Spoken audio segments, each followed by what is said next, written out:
Egaa kabajamtoota daawwattoota keenya egaa sagantaa keenyaan akka bohaaraa jirtan waan takka shakkiin qabnu kun VTV dha. VTV keessaa immoo sagantaa sanbata keessaniiti. Sanbata keessan nu kennu keessaniin hedduu siin galateeffannaa. Sa'aatiin amma irratti argamnu immoo keessummaa sanbataa irratti. Keessummaan sanbataa keenya aartistii beekamaa weelleedhaan beekamu akkasumas immoo hojii tola ooltummaatiin kan beekamu aartist Ifaa Taliilaati. Ifaa baga nagaan dhufte. Baga nagaan na eegdani. Egaa sanbata kee nu kennu keetiin hedduu si galateeffanna. Ayi fudhadhaa. Daawwattoota keenyas immoo sanbata isaanii siif kennu nuuf kennu isaaniitiin nu galateeffadhu. Ayi galatoomadhaa. Keenyas fudhattanii keessanis waan nu kennitaniif sanbata gaarii qophii gaarii isin jaa. Ayyee Ifaa maaliin badde gama walleetiin baddeerta waa'ee turteerta egaa sirba baaste. Dhugaadhaa tureera amma gara hojii tajaajila lammummaa kanarratti xiqqoo xiyyeeffadheen jira. Gara sirbaa kanammoo baay'ees miti duraan waltajjiis nan hojjedha ture. Aartistoonni keenya yeroo eebba qaban, yeroo cidha qaban, yeroo sagantaa garaagaraa qaban naa bilbiluu na hirmaachisu ture. Isaanis amma naan bilbilanii anis immoo hojii namoota gargaaruu kanarratti xiyyeeffannaa godheen deemaa jira. Sanaaf hin bade. Garuu irra caalaatti immoo gara hojii tola ooltummaattis irra caalaa akka hojjetaa jirtu beeka. Isa immoo irra caalaa akka si gargaaru gara welleetiin immoo sirba waa'ee hojjettaa, sirba ayyaanaa, sirba haadhaa, sirboota hedduu beeka. Albama ayyaanne? Albamni baay'ee ulfaata baramma.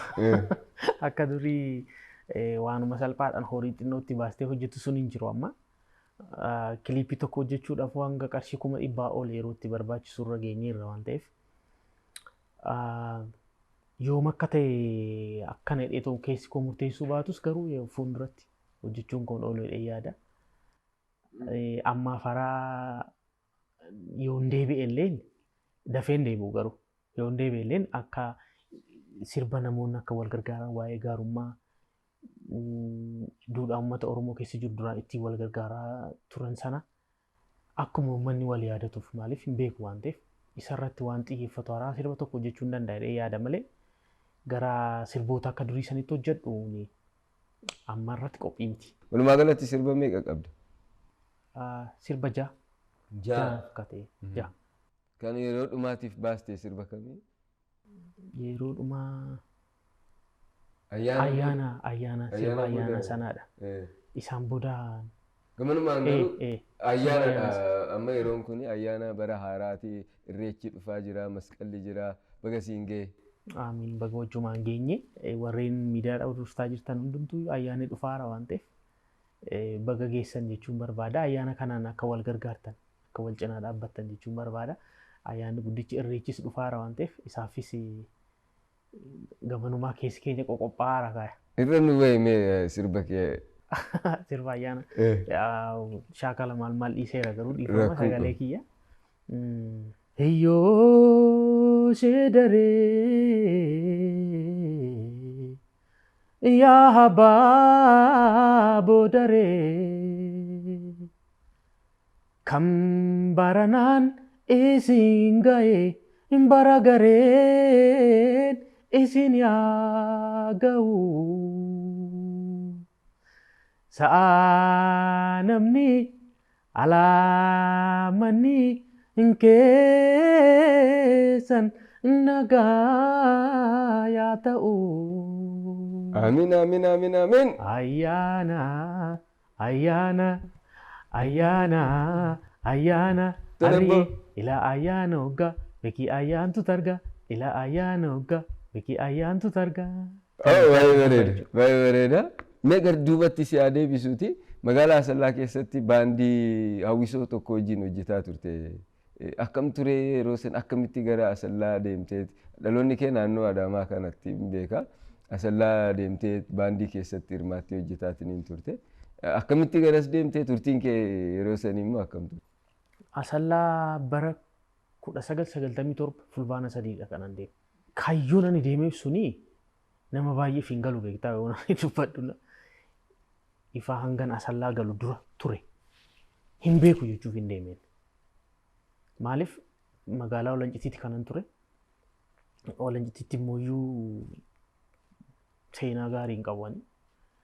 Karaarra kanan jiraachaa ture isaa yeroo bullee baastee nyaattu namooti akka hattuutti si yaadan uffata xuraa qaamni kee xuraa rifeensi kee sirraa dhaabbatee maal laayifii gaarii miti kanan dabarsaa ture waan ta'eef yeroo sanatti barumsa kooti saddaan kuteen ture kutaa 9tti xiqqoo jireenyis ulfaataadha namoonnis immoo ilaalchinaaf qaban gaariin turre kanaafuu isa kana keessa deemuu qaba yaade akka carraa ta'ee dhukkubni busaanatti taphate turte beektaa yeroo yeroodhaan mana barumsaatti ennaa ispoortii nu barsiisan ispoortii keenya ispoortii hojjechuun qaama keessan jabeessaa fayyummaa keessaaf gaariidha dhukkuboota garaagaraatiif saaxilamtanii maal jaana yoo inni gadi ba'ee dhukkubni busaa naman qabuun ispoortii hojjetanii hin jedheen kooflee warra ta'eeti dhukkuba kaamiifuyyuu sochiin jabeenya qaamaa baay'ee bareeda osoo hojjete si fayyada malee si miidhuu naan jedha. Akkas taanaan ispoortii jalqabuun qaba jedheen ispoortii jalqabe. Osoo man jedhu hawaatuma keessa turaa deemuun gara atileetiksiitti deemaa dhufe beekta. Atileetillee turte? Atileetillee ture namni baay'een hin beeku. Ogummaa kiyya duraaniititti ani atileetiin ture. Ilaa hawaatuma shaakala godhuuni dorgommii mana barumsaa hin jiru sana yennaan dorgomu meetira 300 moo'e. Sana booda mana barumsaa akka boosatitti bakka bu'een Adaamaa dhufe Adaamaa irratti immoo meetira 800 moo'een 1500 moo'ame. Isteeppii taanu immoo Asallaa deemta. Achi deemuu fennaa jennu baajata hin qabnu jedhanii nu hambisan. Sana booda mana wayii hiriyaa kiyya tokko jiru achi seenee taa'een TV ilaala. Magaalaan Asallaa keessa isheedhaa ashawaa gargaantii kana afanii magaalaa fooyyessaa jiranii maal isa jedhu OBN irratti taa'ee ilaalee beekta. Kun taa'ee ilaalu baay'ee magariisa hin bareeddi. Innaa isteediyeemii keessas afaaf turan natti fakkaata yeroo san yoo namni baay'een ofii guun argatiif irratti. Dhaqee too ilaalu magaalaa kana jedheeni amma gatiisaa isa sirrii beekuu baadhullee olantiidha gara Adaamaa qarshii 2. Adaamaadhaa Asallaa qarshii 4 nan deeme yoo deemu. Dura 97 dura jechuudha. Qarshii 4? Qarshii 4 nan deeme. Kun garuu bara dargii ta'uun. Bara dargii yoo ta'e malee. Qarshii 4 ta'e. Amma akka ta'e dhibbaafamaa yeroo sani idaa kee kaffalaa jira jechuudha. Waan isaan beeku yeroo san garuu qarshii 4 ture. Ta'ee deemeenii Asallaan beeku baay'ee. Seeneen hoteela wayii kilaasii nan qabadhee keessa deemee ilaaluu jalqabe. Atileetonni hin fiigu, leenjisoonni jiru, magaalaa keessa namni baay'een ganama ka'ee kaataa laalee baay'ee na hawwatte biyya kana galuun qaban jedhe. Naannoo hoteela Qananiisaa Baqqalaa saniin ol ba'een mana qarshii 25 kireeffadheen Walancitiitti gad deebi'e. Innaan gad deebi'ee dhufu ani yeroo sana mana kiraa qarshii 17 kafaluu dadhabee dhiiseen ture. Mana gad dhiisee madaabaraatti meeshaalee hankoo naqeeni barandaa jalatti naa hidhaa hidheen ijoollee wayii kadhadhee mana jalatti naa hidhaniiru. Dhufeen ishee buufadheetu mana eessa deemte mana wayii argadhee ishee buufadhee Asallaatti deebi'ee gale. Yeroo muraasa ergan Walancitii ture booda jechuudha. Asallaa yeroon galu naman beeku, biyyan beeku. Even hanga ji'a 3 ji'a 4 hangana akka ta'utti nama akkam naan jedhu tokko illee hin qabu ture magaalaa keessa. Yeroo deemu calliseetu mallaalaa deema namni natti dubbatus hin jiru namni bira dhaqos hin jiru nan gala nin ba'a ispoortiin hojjedhaa nin gala. Achiin alaa ijoolleedhaanis wal baraa dhufee magaalaa keessa isheedhaa sirriitti baraanan dhufee akka carraa ta'ee gara amma gaaffii na gaafatte kanatti dhufuudhaa fi gaaf tokko galgala karaa Asallaa isa gidduu naannoo hoteela Daraartuu sana irraa gadi yoo deemu istireesiyoo karaa irratti qopheessan dhaabbata waldaa gargaarsaa waldaa dargaggootaa Sarqaan jedhamu tokkotu jira.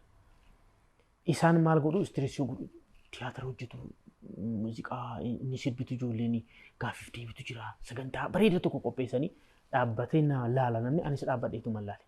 Gara dhumaati irratti inni adeemnu warreen miseensa taatanii hojjechuu barbaadan eenyuun kun as jirti ishee biratti galmaadha jedhan. Fiigeen dhaqe.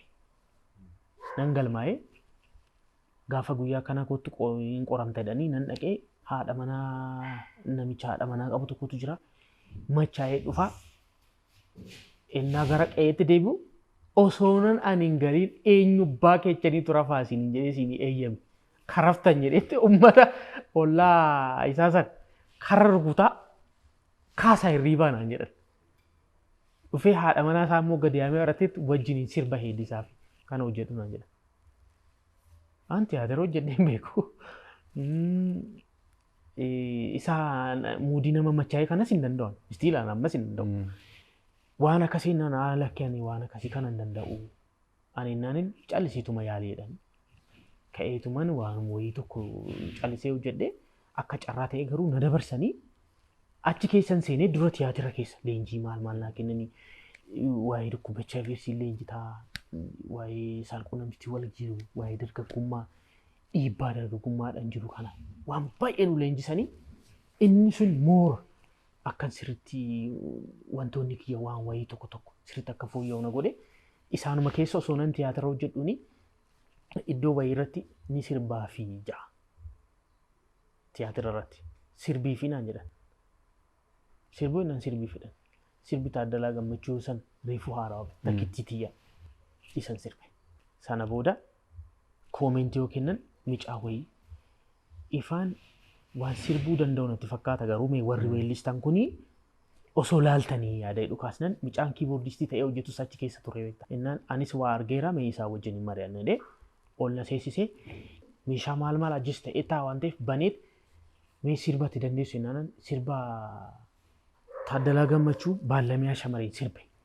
Maayikii natti kennee micaan jalqabeetuma fixee lafuma godhe na laaleet.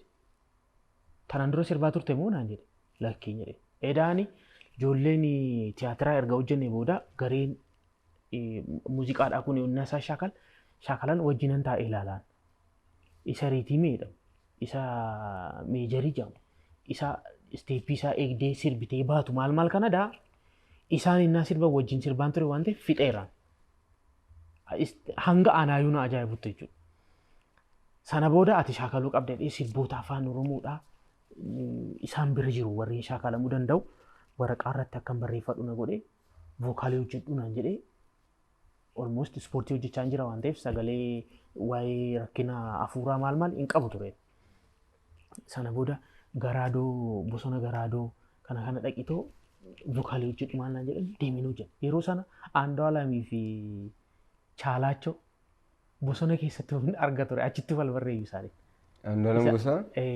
Isaan bosona garaadoo san keessaa laaqqana qabatanii deemanii laaqqana isaaniin qabatanii deemanii akkuma nama hojii seenutti jechuudha. Ganamani iyyuu laaqqana nyaatu haga galgalaatti hojjetanii galu. Istiil amma namni Aandu'aalam faamu waltajjii irratti innaa sirbu nama baay'ee ka'ee dinqisiifatame. Dadhabbii inni yeroo laaqqana fuudhee deemee bosona keessa taa'ee hojjetaa ture sanatu kafalamaa fi jiraarra. Namni isa sana hin beeku citiisa. Anis isaaniitti sissiqee garuu akka isaaniitti cimaa hin taaneen shaakalan deemee maal jee achii muuziqaas hojjechuu jalqabee ijoollee wajjiniin sirbuun hin jalqabee eebba irratti maal irratti inumaayyuu dhugaa dubbachuudhaaf erganii muuziqaa jalqabeen booda jireenyi kootu xiqqoo fooyya'uu jalqabe dhugaa dubbachuudhaaf maaliif cidhi jira eebbi garaagaraa jira sagantaan garaagaraa jira asii tiyaatiraan hojjedhaa asii waltajjiin geggeessaa asii immoo nan sirba. Isaan sadeeniifuu na kafala. Anis waltajjii tokkodha si argeera 99 99 2000 akkas na fakkaata. Magaalaa Itayyaa sagantaa dhuftanii anis xiqqaa ture yeroo san anis gabii mucaa xiqqaa ture. Yeroo san waltajjii sana irratti yeroo hojjettan si anis Haliimaan jirti. Akkam ture tiimiin suni? Tiimiin suni tiimii addaati baay'ee. Amma ani asin jira keekiyyaanis dhufee nutti makamee ture. Keekiyyaan san booda. Innis ammoo weellisaa beekamaadha. Haliimaanis muustama beekamtuudha. Gara dhumaarratti Aandu'aalamis dhufee nutti makamee ture. Innis jira. Chaalaachoonis nutti makamee ture. Isa dorgommii Itoophiyaan Aayidal moo maal jedhamu warra 10 keessa galee hojjete tokko. Innis anis gabii jira. Gabii da'oo ammaanumayyuu inni barsiisaadhasi. Barsiisaa muuziqaati. Yuunivarsiitiillee seenee muuziqaa baratee ba'e. Gondoo yuunivarsiitii galee achi ba'ee amma innis bakka cimaa jira. Ijoolleen shubbisanis amma Finfinnee keessatti manneen naayit kilabii irratti garee shubbisaa irratti iddoo ciccimaa akka isaan jiran nan beeka. Ijoollee muraasatu karaarraa nurraa goggoree isaanis amma kun abbaa taayitaa ta'e iddoo hojii mootummaa keessatti bakka garaagaraa isaan hojjetan nan arga. Tiimiin sun maayyuu as deebi'uu qabaa yaadee dhukaasanii dhiyoo kana Finfinnee irratti walgahii godhamaa ture. Finfinnee irratti walgahii taa'aa turanii ani argamuu hin dandeenye marsaa lammaffaa qopheessaarran waan ta'eef isaan wajjin haasofna inumaa kiruu wayii hojjetu hundeessuu hunda yaadamaa jira. Kiruun sun kiruu baay'ee cimaa ture maaliif yerootti meeshaan guutuun hin jirre yerootti waa'ee muuziqaadhaa odeeffannoo hin qabnetti kan hojjetaatu ture. Even irra caalaan bara osoo nuun kafalamiin hojjenna ture. Sagantaa istireessuu amma keessattuu namni miidiyaa kanaan ilaalaa jiru buufata konkolaataa magaalaa Asallaa keessatti ijoollee kana nan beeka namni jiru jira. Maaliif guyyaa 15 ni hojjenna ture konkolaataadhaan magaalaa keessa deemnee ni hojjenna ture manneen barnootaarra gumii garaagaraa wajjin ni hojjenna ture. Artistii baay'eenis akka bahu sababa ta'ee ture inni sun amma hin jiramu hin jiru quban qabu garuu akka magaalaa Adaamaatti too yaadu hin jiran amma almost badaaru waan akkasii. Gumii farra RCT'n ol qabatee hojjetudha gumii tolooltummaa hojjetudha beekan magaalaa Asallaa keessatti ammatti hin jiru gareen sun garuu ammas wal gaafattanii waliin taatanii wanta namootaaf gargaarsa ta'u nama kakaasu gargaarsaaf nama kakaasu osoo sirboota garaagaraa waliin hojjettanii baay'ee natti tola. Gaafii biraa si gaafadhu ati akkuma amma natti himtetti atileetii turte waa'ee atileetiksiitiin gara magaalaa Asallaa deemte achumaanis immoo baandii sana argitee weellisaa taateetiin hafte. Obboleessi kee Kiyyaa Wadhaadhaa gara aartistii kan seene si argee moo inni atileetii ture? Lakki inni durumaayyuu waa'ee muuziqaatiin ala humaa yaaduu siin barbaadu ture. Ani odoonan Asallaa jiru obboleessi kee beenii sirbaa naan jaane Asallaatti. Kee Kiyyaa ammoo ani waan akkasii quban qabu garuu yeroo tokko maazarii gaafadheen ture beektaanna haati keenya ni jirti lubbuudhaan nama biraa heerumtee jireenya ofii jiraachaa jirti malee. Kee Kiyyaan hin sirbeedhanii amala akkasii qaba ture Keekiyyaa ammoo isaan shaashambaa itti anaan rufaa rufaaree itti ture maazarii. Shaashambaa? Shaashambaa. Anaan rufaa rufaaree itti as rifeensa koo xiqqoo asirratti hafte kana akka waan dooqaa wayii irratti naa godhanii rufaa rufaaree yoo na hoosiin jedhan akka leetti turtee na jettee Kee Kiyyaan immoo osoo taa'ee taphatu itti qe'eedhaa naan yookaan luka qullaa fiigaa yookaan immoo kophee garaagaraa fa'aa godhateeti yookaan kophee nama guddaa fa'aa godhate yookaan luka qullaa fiigee deemeetti. Barbaacha meeqanan argadhee fideetti. Waan akka namni taphatu maal arginaan hin badeetta achi. Cidhi faanti jiraanan immoo hin galu inni halkan sa'a 3 sa'a 4 fa'aan deemee barbaade qabeetoo galadhaan tureetti. Kana jechuun aartiin duruma keessa ture isa. Ani garuu akka isaatitti. Atillee gara shubbisaatti rufaare. Akka aartii kanatti seenne inni garuu jireenya isaa guutuu aartiidhaan wal qabsiise. Even hanga barumsa isaa dhiisee istiidiyoo irratti sirba hojjechuu hin adeemu. Kaasa yeroo baay'ee weellisaa tokko ammoo maqaa dhabuun barbaadu weellisaa kana jireenya koo keessatti arguun barbaadu yeroo beektaa. Istiidiyootti wal argan fakkaata weellisaa kana. Inna sagalee kee sirreessi vookaalii hojjedhu maal jedhee yoo abbaan istiidiyichaa gorsu muuziqaa sirbuun re'ee tiksuu miti barree akka re'ee tiksuutti salphaa miti. Dadhabbii fi shaakala baay'ee barbaadan naan jedhee. Achumaan jibbee ammas akka carraa ta'e mana dhufee sirbi nama sanaa dhufe TV cufaa. Jaalachuu qabaa xiiqiidhaan akka hojjetu waan isa taasiseef jaalachuu qabaayyuu. Kan si ajaa'ibu barumsas dhiisee magaalas gad dhiisee akaakayyuu isaa bira galee baadiyyaa. Sin ajaa'ibu murteen sun baay'ee na ajaa'ibatu.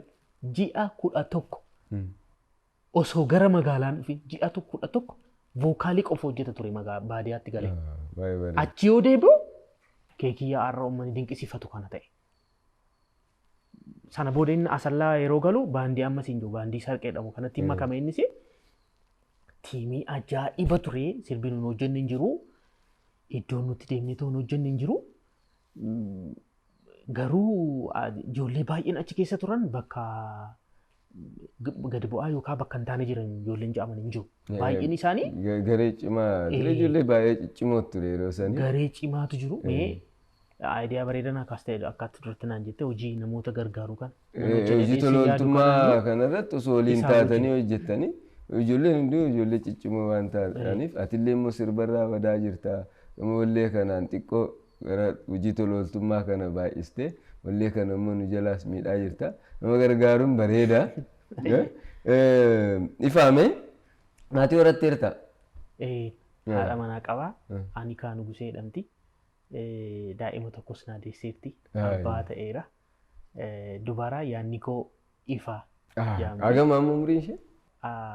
Waggaa fi ji'a 3 deemti amma. Bareeda. Hunda deemti mana keessa. Fayyisaa hamaa wajjin haasofneet gabbarra irratti waliin galle akkamitti mucaan koo amma waggaa 3 deema. Isa waliin gabbarra irratti waliin galle. Mee inni dhiirame an daa'imti koo kun yoo guddattu dhugaan dubbadha baay'ee isa kana. Daa'imti koo guddattu dubara cimtuu akka ishiin taatuun barbaada. Mucaan kun dhiira cimaa.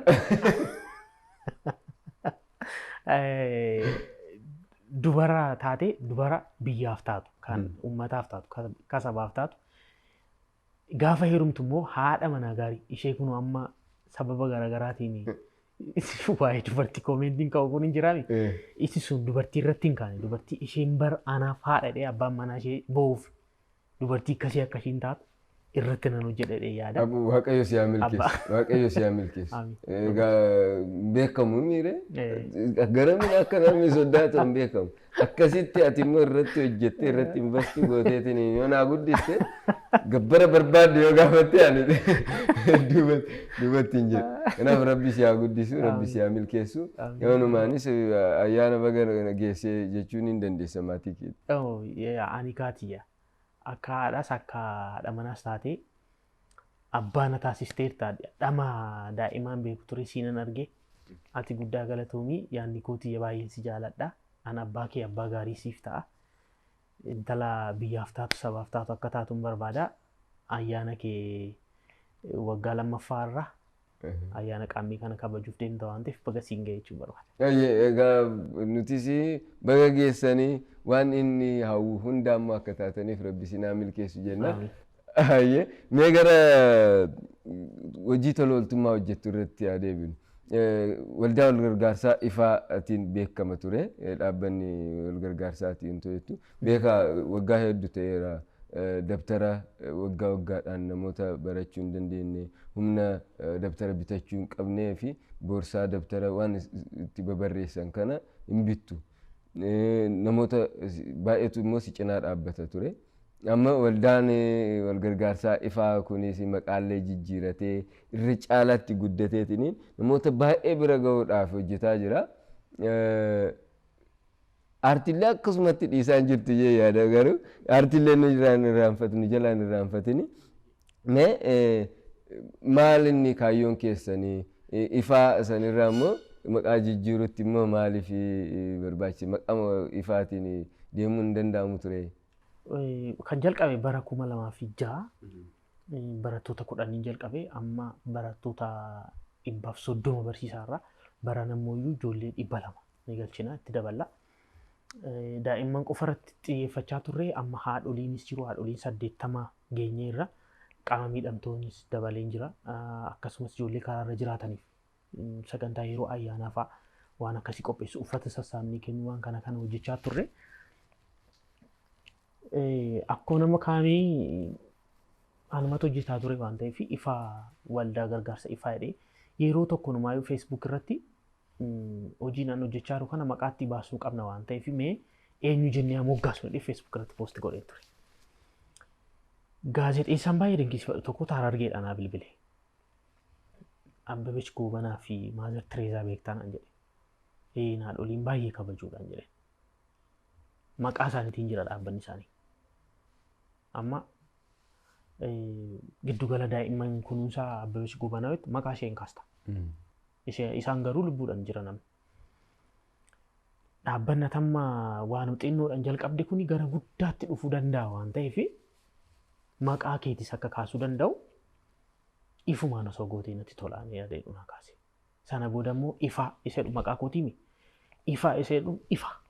Namni yoo rakkatu yeroo gaddu yeroo waan isa barbaachisu tokko dhabu gadda keessa galaa isa itti dukkanaa waan ta'eef yoo isa gargaartu mooyyuu ifa isaa taata. Yaada hedhuu naa kaasnan na amansiise anas. Anis kanaaf hin jedhe. Dhaabbata gargaarsa ifaa jedhee feesbuuk irratti maqaatti baasee hojiitti galee ittiin hojjechaa ture. Gaafa waggaa 8 erga kenninee booda barana waggaa 9ffaadha kanan amma kennu. Dhaabbileen garaagaraa sochiin ani feesbuuk irratti sochii cimaan godha baay'ee feesbuuk irratti. Ani feesbuukii namni waan garaagaraatiif itti fayyadamu kana an hojii tajaajila hojii gargaarsa sirriitti ittiin hojjedheera. Feesbuukii sirriitti fayyadamee gama kana. Isarratti innaan hojjedhu dhaabbileen beekamtii qaban biyya keessaas biyya alaas naa barreessu beektaa. Keessattuu giruuppii Obaamaa jedhu tokko miiliyoona 1.5 qabu. Akkamitti achi keessaa akka nagaa shangaruu hin beeku. Aad godhee na simatanii achi keessatti innaan poosti godhu warreen biyya alaa jiran hundi naa barreessu. Wajjin hojjennu maal si gargaaru jedhu naa kaasan. Wajjin hojjenna daa'imman irratti hojjedha akkana jedhuuni. Laayisansii qabdaa galmooftee taa'inaan jedhu. Ani immoo sanan qabu. Fedhii kootiin nan hojjechaa ture. Bulchiinsi magaalattis hojiidhaan hojjechaa jiru kana waan beekuufi warra hojjenne irraa isuma hojjetaa jiru kanaayyuu wayya jedhanii na fakkaataa sartifikeetii garaagaraa maadaaliyaa waancaa waan baay'ee na badhaasaniiru beektaa beekamtii naa kennu isaanis waan ta'eef isa sana qabadheenii dooktorri wayinaa bilbila yeroo tokko istiil hagaa irra ga'u maqaa isaan beeku dooktora sana baay'ee natti bilbileeti dooktor eenyoo dhoosiin jedhe ni rifatta yookaan mooyyuu waan ana sitti mukana seeraan qalbeeffachuu dandeechu waan ta'eef dhaggeeffadhu waan asiin jedhu naan jedhe tokko akkan cabne naan jedhe kan si cabsu namuma jedhe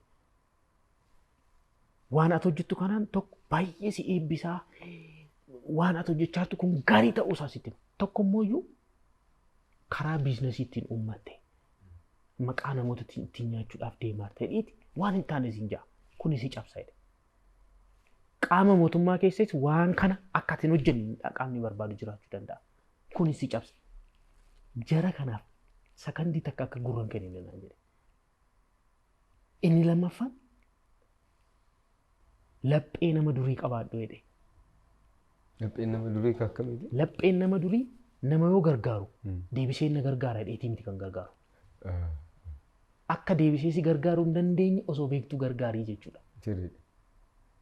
Yoo gargaartu isaanirraa waa argadhe ettee yaadinii. Kaayyoon kee nama gargaaru miidhee gargaarii calisitu. Waan deeggarsi irraa barbaadu waan dandeechu hundumaanu gargaari. Kun laphee nama duriitii naan jedhu. Isa kana qabaadhu. Akka hin cabnee fi laphee nama durii kana qabaannan namoonni koomentii sitti kaasan hundumtuu dhufanii si jala galu. Namoonni si hamatan hundumtuu si gargaaru. Waa'ee hankee waan hin taane namoonni dubbatan hundumtuu waa'ee hankee waan gaarii dubbatu. Miidiyaa yaamte hafuu danda'anidha. Waggaa 2ffaa, waggaa 3ffaa, waggaa 4ffaa yoo yaamu miidiyaan tokko nuuf ture. Xalayaa barreessifee jechuudha. Gaafa bakkan ani siin jedhu kana gaafa deemte eessa jirteedhanii si barbaadu jedhe. Ammallee rabbi umurii isaa dheeressu. Amma kun namni si barbaanne. Wantoonni inni jedhe hundumtuu ni raawwataman beektaa. Eenyu si duuba jira? Namoota duuba jiru. Namoota na gargaaran irra caalatti immoo ani yeroo sana ofii kootiin barsiisa ture baay'ee. Ani waggaa 1ffaa, waggaa 2ffaa, waggaa 3ffaa hanga ijoollee 36 ga'anitti ofumaa kootiin namuyyuu gaafadhus ture. Namoonni immoo natti dhiyaatan ifaa asiin geeche osoo immoo beekamtiitti baastee ittiin bulmaata dambii biyyattiidhaa dhaabbata kabajee hojjetu osoo goote namoota baay'ee gargaaruu danda'a. Daa'imman baay'ee barsiisuu danda'a. Haadholii abbootii gargaaruu danda'a. Biyya keessas biyya alaatis namoonni irratti hirmaachuu danda'u. Daran hojii kana caalu guddaa hojjechuu dandeessu. Sana achitti immoo dhaabbilee waan dhimma kanaa irratti nama keenya keessaa nama Oromoo ta'e keessaa jiraatanillee baay'ee gahaa miti akka saba biraatii miti. Haphiidha baay'ee tokko. Ija baay'eetu si bira jira waan ta'eef oduu guddis ta'e isa kanin keessattuu namoonni biyya alaa jiran baay'ee yaada kanaan kaasuu beekta. Sana booda taa'een ofii kootiin mari'adhee haadha manaa kootiin mari'adhee namoota natti dhiyaatanii nan mari'adhee beekamtiin itti ba'uu qaba. Namoota beekamtii baasan innaan qunnamu mucaa gaarii nama gaarii tokko argadhe. Kana godhi naan jedhee boordiidhaan kan buluun hundeesse. Boordiidhaa gaditti aanatu jira. Aanaa gaditti immoo hojjettoonni jiru ofiisirra. Abbaa taayitaa dhaabbilee fi hawaasaa siiviilii ifediriidha han beekamtii kennu. Isaan bira pirooses nan godhee ji'a 4 natti fudhate. Dhugaa dubbachuudhaaf. Baay'ee nuffisiisa. Baay'ee dadhabsiisa. Even gara maallaqaatiin namni na gargaarus hin jiru. Gara qarshii 32,000 itti baasee. Tokko namni karaa nagarsiisu hin jiru ture. Ana asii dokumentii kiyya guuree maal jedhee fuudhee deeme jecha 2-3 gana dachaasu ture. Akka haarawaatti irra deebi'a san hunda. Baay'ee dadhabsiisaa ture. Even amma erga ani fudhadhee booda ijoollee 2 ani karaatti agarsiisee guyyaa 15 keessatti fudhataniiru. Ani karaatti agarsiisee kana godha kana jijjiir kaan ani kuffii kootii godhee fi maal jedhee jechuudha. Ana namni akkasii na gargaaru waan jedhu ji'a 4 natti fudhatee pirooses godhee maal jedhee gaafa nachi gahu mooyyuu natti bilbilaniiti maqaan kee eenyuudhaan ifaadha. Dhaabbanni kee maqaan ifaadha kanaafuu hin dandeessu akkasitteedha. Maaliif? Ani ifaadha ofii kootii nan hojjechaa ture anatu hundeessee Abbabesh Gobanaan jirti mi Maazar Tireesaan hin jirti mi maayinii kiyyaan jedhe. Hacaaluu faawundeeshin beektaa jedhan. Diboora faawundeeshin beektaa ifaa faawundeeshin ta'uu hin danda'a. Faawundeeshin jechuun immoo situ fanditti godha. Harkarra caala. Dhaabbata nama biraatii miti kan kee kan dhuunfate jechuudha. Ani immoo akkasiin barbaade. Dhaabbata kan keetis kiyyas. Warra jiru kana hunda akka biyyaattis kan biyya.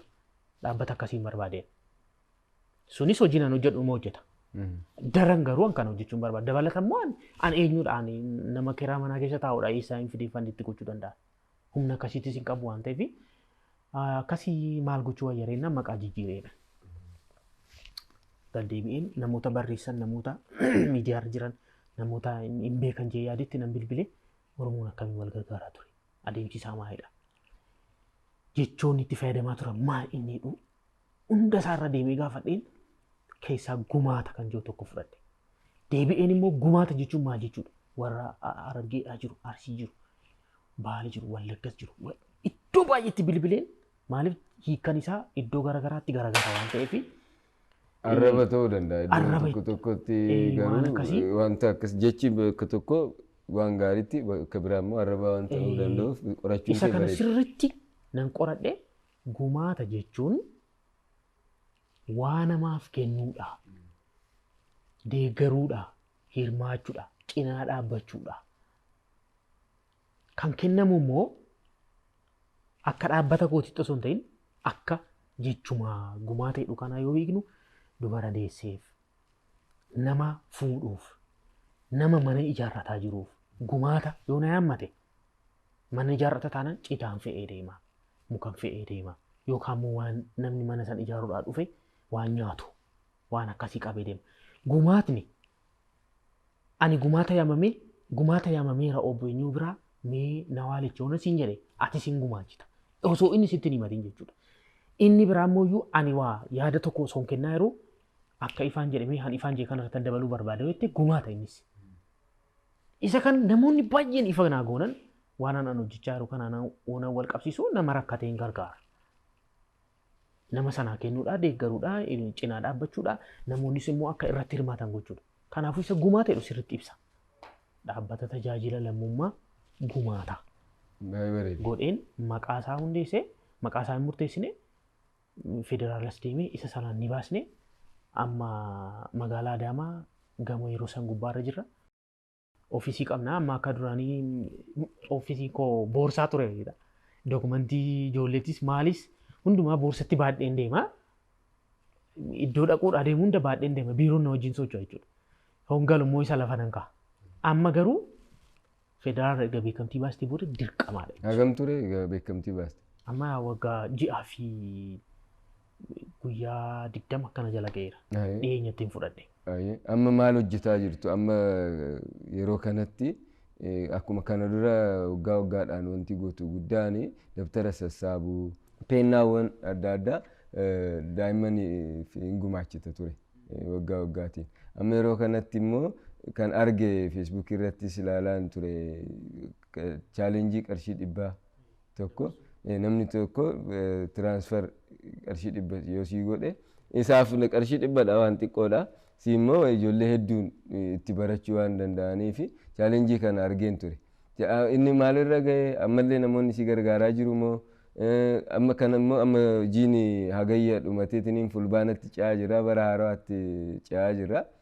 Amma maalirra jirta dabtara kana kennitu kana namoota gargaartu kana irratti maalirra jirta of dura maal karoorfatte?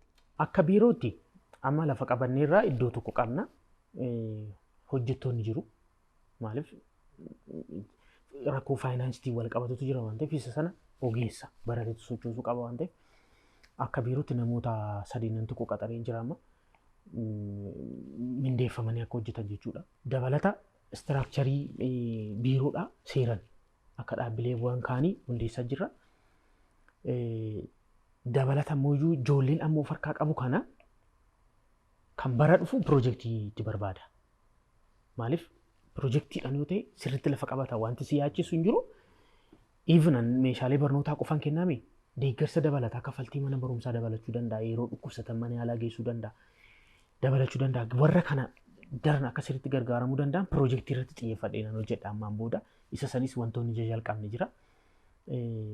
Namoonni biyya alaa jiranis dhaabbilee piroojeektii fandi ta'an fandi gochuu danda'an warreen beekan osoo wal quunnamsiisanii natti tola maaliif leegaal taaneerra waan ta'eef wanti nama dhibbu hin jiru.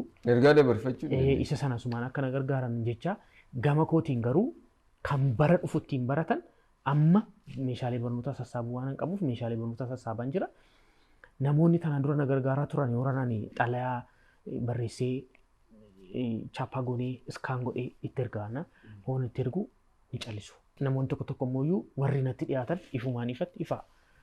Duraan qarshii kumaani dabtara darzanaa 4-5 binneesii kennina turre. Amma immoo takka kuma seenteetti. Takka ifaadhaa binnee kennuurra jennee callisaa irraa jedhan.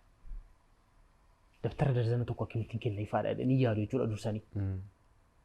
Anaa garuu lafan buutu lafa irra buuti waan ta'eef osoo darzana tokkorraa jalqabanii namoonni bitanii naa kennanii je'een isa sana dhiibbaa godhee naan deemu fiidbaakiin isaa hangas nama gammachiisu.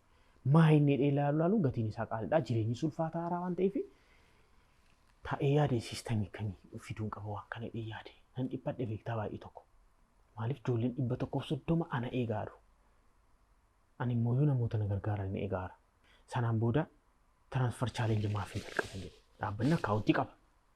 Namni keenya immoo xinnaa ta'e bilbila isaatiin qarshii 100 akkaawuntii keenya irratti osoo gashee namni 10 osoo gashee darzana tokko binnee jechuudha. Nama baay'ee qabnaa saba baay'ee qabna waan ta'eef osoo isa kana jalqabeedhaan hoggasuma biiroo dhufee ijoollee wajjin innaan mari'adhu baay'ee jaalatan. Dafnee waan barreeffamu barreessinee poostiin goonee kan si ajaa'ibu poost godhee hanga sa'aatii 3-4 callisee ilaalaa ture. Garuu bilbilaan hojjechaan tureen. Hin laalu laayik godhu. Laayikiin sun qarshii 100 miti. Darzana tokkos miti. Nama biraa gaa malee. Ani immoo laayikii fi wannoo sana miti kan na barbaachisu. Dabtara waan ta'eef. Nan laala sa'aatii 3-4 gahe. Ahaa. Kana jechuun namoota na beekan irraa jalqabuun qaban jee. Bilbila kootirraa. Hello inyoo akkam nagaadha jirta ana ifaadha akkana kan transfer challenge jalqabeen jira akkaawuntii sitti erga qarshii 100 gashiito screenshot godhinaa erge adaraa rabbi ijoollee fam dabtaratti hin bitu. Maarreen xinnaanni reefaa maal tanaan nu taajjabu taata moo akkamii lakkii akka namoota faamilee ta'uu barbaade haa jedhanii hanga nama 11 haga ta'u bilbilaan akkasiin hojjedhanaa erganii dafeen suuraa isaanii wajjin post godhe. Ijoolleen kun immoo taa'u kompiitararraa guruup irratti maal irratti ergu isaan kanaan annasii poosti godhu. Namoota baay'ee bira ogeenyu iddoo garaagaraatii gashuu jalqaban. Keessattuu jalqabnee guyyaa 4 hangana akka ta'u sa'aa itti poosti goonu hunda dhabaa turre. Dafee jalaa gala ture.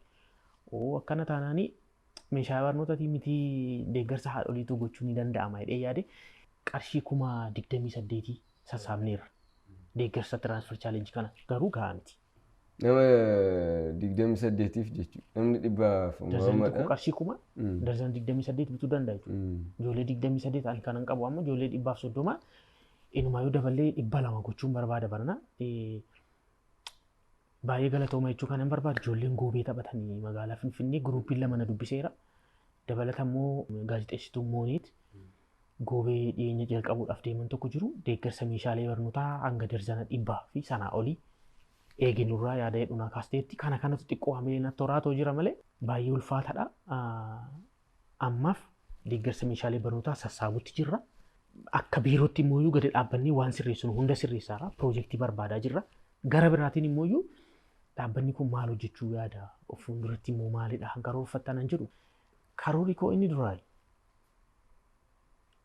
beekamtiin fudhadhe akka Oromiyaa, Finfinnee fi Direedawaatti. Oromiyaa guutuu irratti hojjechuu hin dandeenyamu. Hoo danda'ame hanga waggaa 10 as deemuutti Oromiyaa guutuu irratti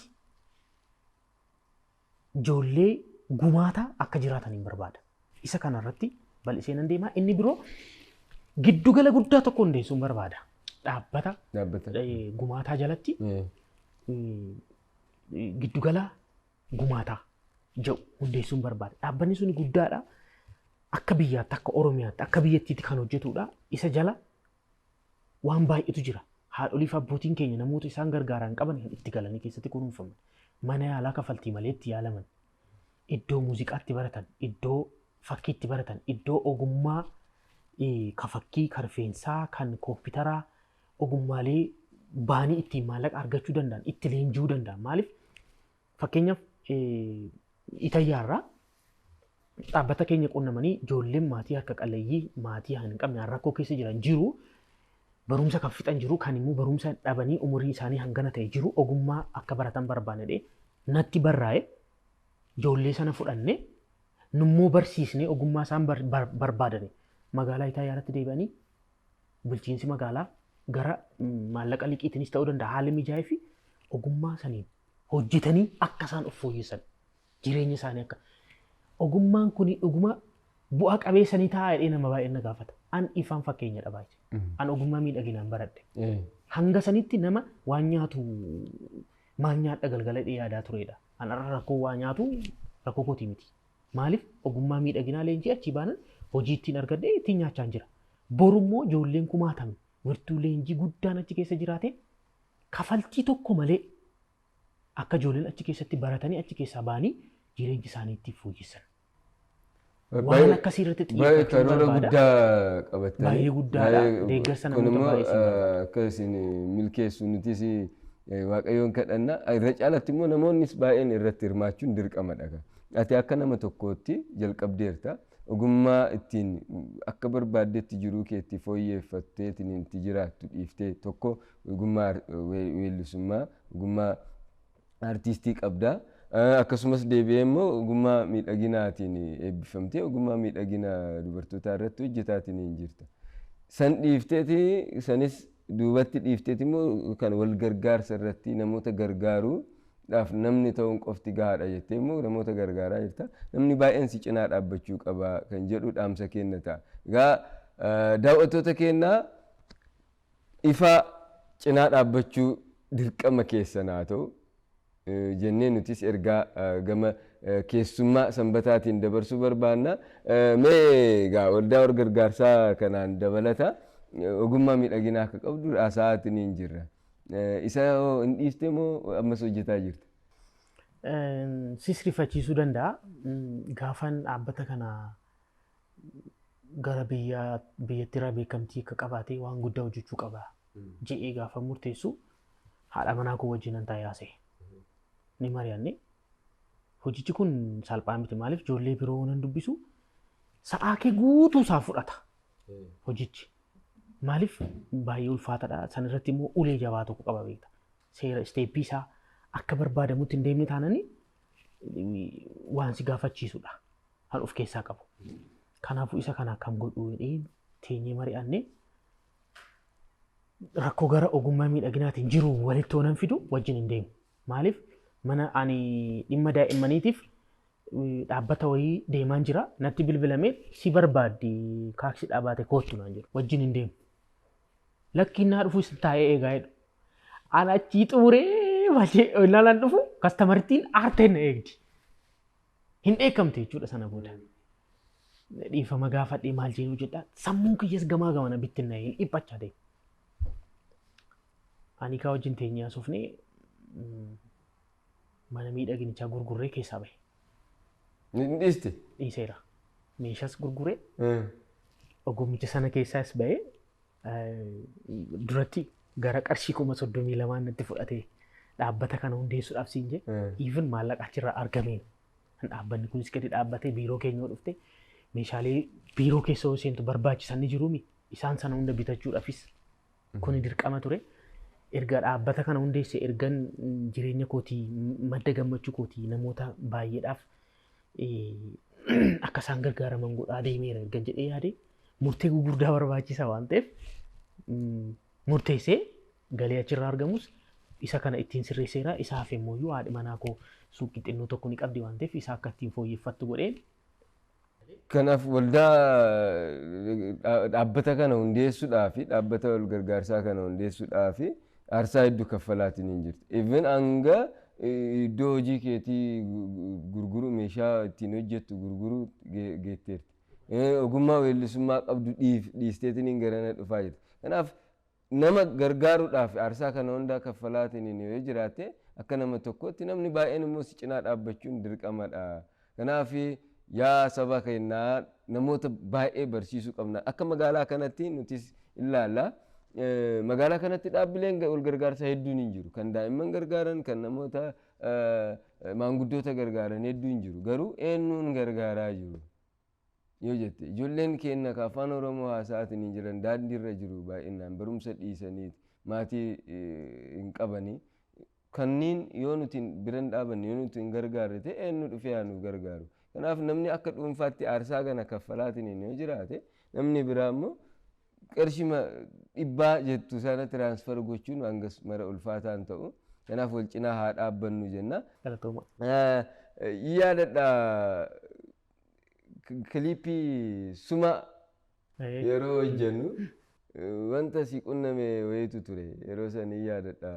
Abrahaam Tuuraa Raayyaa Tuuraa dhufeeti an daarektingii irratti hirmaadheen ture. Yeroo sanii ijoollee xixiqqoo ture achi kilipii san irratti hirmaate. Waraabuudhaaf yeroo jennu ijoolleen daansii irra jirtu baay'ee isaan kilipii isaa arguu hin danda'ama. Daa'immanidha. Oolmaa daa'immaniiti na fiddeen na ijoolleen achirratti. Ophii ijoollee. Ophii ijoollee waraabuuf dhufee naan jee. Akkasii. Ijoollee sana akkamitti olii qabde baay'ee fan waan ta'eef. Inni duraa daarektingii sana fiduu keetiif ati galatoo maaliif situ hojjete waan ta'eef jechuudha. Ani waan xiqqoodha hanan kaasuudhaaf yaade ati garuu sirriitti akka inni bareedu gooteetta.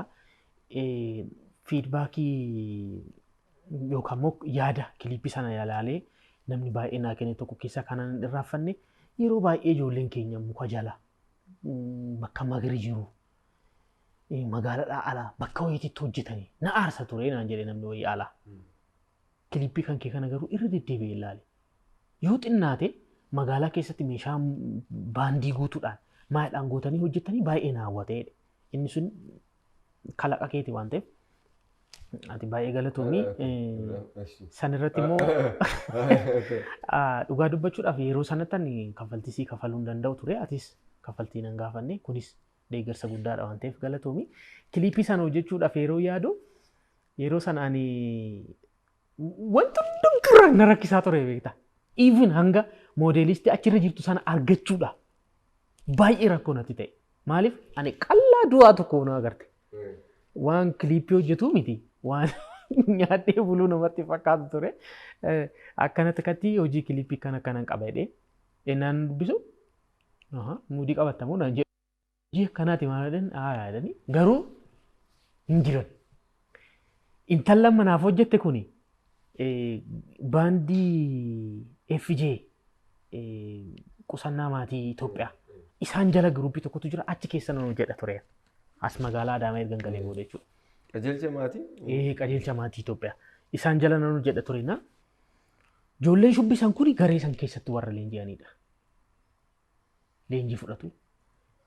yaa xixiqqaa taana malee in hojjetu ture. Bareeda ciccimoodhasi. Waltajjii garagaraa yeroo istireesiyoo maal hojjechuudhaaf deemnu isaan ni hojjetu. Ani immoo nan sirba. Laaleeni warra gugurdaa hojjetan kana innaan nan dubbisu maallaqa isaan na gaafatan anaan natti ulfaata ture. Sana booda aabbeen argadhee aabbee guruppii lamaa ta'u ammayyaa fi aadaa ta'u. Isa wallaggaa sanis ni shubbisu asii immoo sirba ammayyaa daansii ammayyaa san irratti shubbisan. Ijoollee kan keenyaa hojjisiisiin jedheen. Uffata barbaachisa ijoolleen ishii kaffaltii oduu ittiin kaffaliin akkasii hojjetan nan dubbisa jedhee yoo dubbisu ijoolleenis gammachuu fa'a reefu bahuudhaaf isaanis fedha qabu waan ta'eef carraan kilippii kun argamnan itti fayyadamuu barbaadan isaanis garuu yeroo sanatti kaffaltii gaafachuu hin danda'an ture isaan. Garuu waan akkana kaffaluu hin danda'u maalinaan aayaa jedhanii na gargaaranii uffata ijoollee sana meerii diidhaadha ture nannaa kaffaleen yaadadhaan. Kan Abrahaam Raayyaa waraabeeti riitaan eediiti godhe.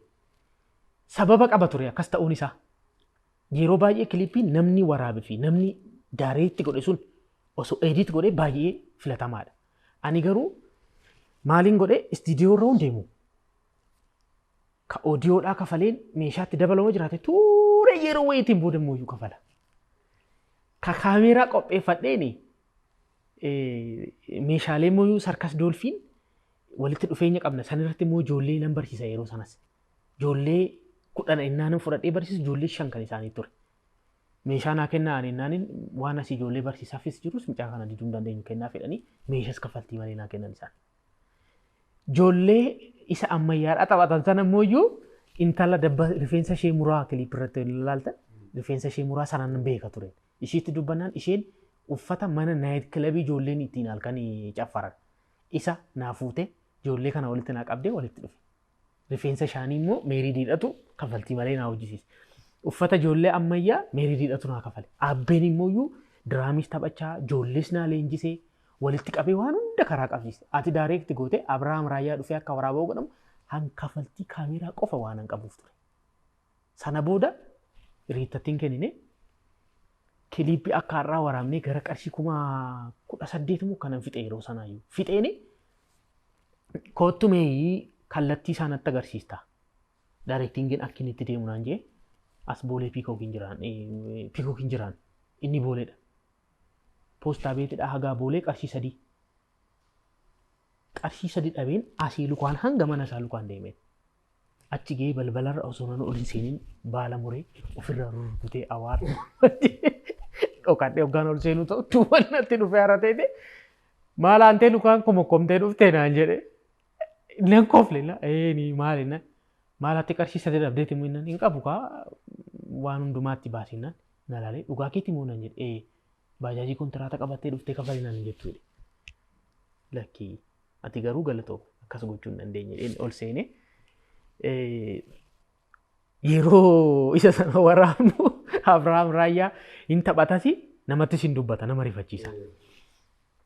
Yeroo kiliippiin sun waraabamu sana ijoolleen xixiqqoodha waan ta'aniif hin dogoggoranis baay'ee gidduudhaan kat jechuun baay'ata waan ta'eef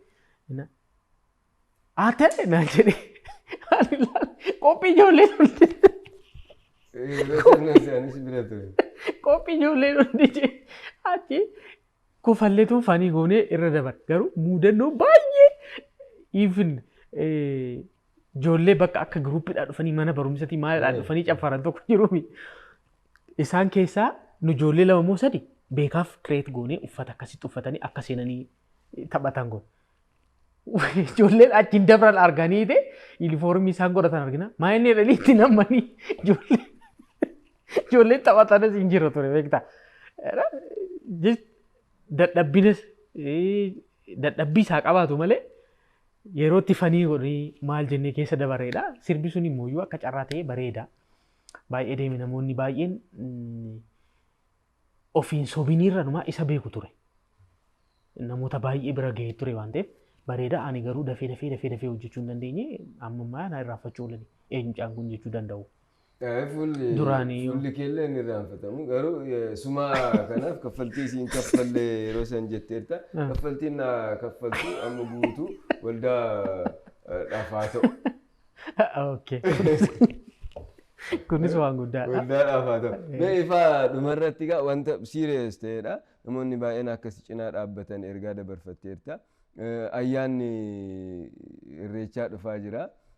Gamanumaanii namoota baga geessan jechuun ni barbaaddu yoo kan jiraatu ta'e baga geessan jechuun ni dandeessa carraa kana sii kenna. Akkasumas akkaawuntii keessan immoo jalatti hin kenna warra namoota gargaaruu qaban. Gamanumaanis VTV Worldwide kan jedhu like subscribe gochuu immoo hin dagatinaa jenna. Nama gargaaraa dhaloota barsiisaa bashannanaa bu'aaraa VTV daawwadhaa jenna. Mee namootaaf ergaa dabarfachuu Irreechi kan nama dhuunfaa qofaa miti kan uummata hundaati waan ta'eef uummanni Oromoo hundi baga geessan jechuun barbaada. Asumaanii erga carraan irreechaa ka'uun isaan ollee irreecha kana irreeffannee achuma madda galii sassaabuu barbaanne irraa akka dhaabbataatti yeroo gara irreeffachuudha yeroo deemtanii yookaan gara mirgaatiin yookaan gara bitaatiin nu barbaada deemaa dara rabbiin siin jedha. Asumaanii maaliif wantoota bishaan dabalatee wantoota namni keenya yeroo achi dhufu itti fayyadamuu danda'u ni qopheessina. Kana ka goonu madda galiidha akka ta'uuf bishaan liitira tokko dhiyeessinee magaalaa keessatti qarshii 15 moo 20 akkanaan gurguramaa irraa oduu 25 isin nurraa bittanii isinis bishaanii dhugdu dabalatammoo namoota isin gargaartu waan ta'eef waan akkasii yaadaa jirra. Bulchiinsa magaalaa wajjin nan dubbadha iddoo akka isaan nuuf fayyamuu danda'ani. Asumaan immoo barreessitoonni Oromoodhaa baay'ee qabna waan ta'eef namoonni 4-5 kitaaba fidanii nu arjoomaniiru. Isinis warreen biroo kitaaba warreen barreessitan asumaan akka nu arjoomtan adaraarisiin jechuu barbaada. Maaliif aduu sana gurguramee madda galii dhaabbata kanaaf akka ta'uu danda'uu fi uummata biras kitaabicha akka ga'uu danda'u gochuudhaa fi gama kanaan itti adeemna. VTV'n eessa jirta ifaa dheena yaamee akka uummata bira gahu carraanaa kennuu keessaniif guddaa galatoomii. Muhee firii taateen namatti haasofta. Gaazexeessummaan akkanoo ta'edha kan bareedu waan ta'eef waan kana sirriitti. Waanti geggeessuudhaaf malee gaazexeessaan irra caalaatti haatummaadhaan. Kanaaf baay'ee galatoomii. Uummanni hanga amma ga'u na gargaartan akkan gadi dhaabbadhu biyya keessaaf biyya alaatii maallaqaan yaadan humna keessaniin na gargaartan baay'eetu jirtu waan ta'eef gatiin gaarummaadhaa rabbirraa argama waan ta'eef rabbirraa argadhaa isin jechuun barbaada. Isin malee dhaabbanni kun ammallee humaayyuu miti. Warreen akka piroojeektii argachuu dandeenyu nu gochuu dandeessan gamasiin nu gargaaradha. Warreen maallaqaan dandeessan maallaqaan nu gargaaradha. Ittiin bulmaata keenya sirreessinee rakkoo hongeetiin uummata keenya beelaaf saaxilaman kanarratti hojjechuu akka dandeenyutti beeksisa. Beekamtii keenya sirreessinee irra waan ta'eef kanarratti hojjechuu hin dandeenya. Gama kanaanis namoonni hirmaachuu barbaadan banaadha. Miseensa ta'a. Hundi keessanuu eenyutu miseensa ta'uu ni danda'a. Miseensa hirmaataa ta'uudhaan hojii hojjennu irratti hirmaachuu, miseensa kabajaa ta'uudhaan deeggarsa maallaqaa, deeggarsa uffataa, deeggarsa meeshaalee mana keessa jiru, biiroo keessa warra jirtanis meeshaa kana xalayaa barreessii fudhadhu jechuudhaan namoonni naquunnamaa jiru waan jiraniif gama kanaanis sirriitti akka na gargaartan jechuun barbaada. Madaalliin namummaa gaarummaadha. Nama taatee namaaf ta'u homtuun gahu galatoo. Dhaadannoo keessan madaalliin namummaadha. Madaalliin namummaadha gaarummaadha. Nama taatee namaaf ta'u homtuun gahu. Egaa daawwattoota keenya madaalliin namummaadha gaarummaadha. Nama taatee namaaf ta'u. Nama taatee namaaf ta'u homtuun gahu. Nama taatee namaaf ta'u homtuun gahu. Madaalliin namummaadha gaarummaadha. Nama taatee namaaf ta'u homtuun gahu jenna nutis keessummaa keenya sanbataa har'aa. Egaa baay'ee galatoomii jenna. Isinis hanga ammaatti barnoota hedduu argattaniirtu. Akkasumas dhaabbata gumaataa kana immoo cinaa dhaabbachuu hin dagatina. Keessummaa keenya sanbata isaa nuu kennuu isaatiif hedduu galateeffannaa. Isinis sanbata keessan nuu kennitanii nu waliin ta'uu keessaniif hedduu isin galateeffannaa. Sagantaa itti aanu sagantaan bashannanaa kan sanbata keessaniitti fufaa turtii gaarii yeroo gaarii fayyaa nu ta'a.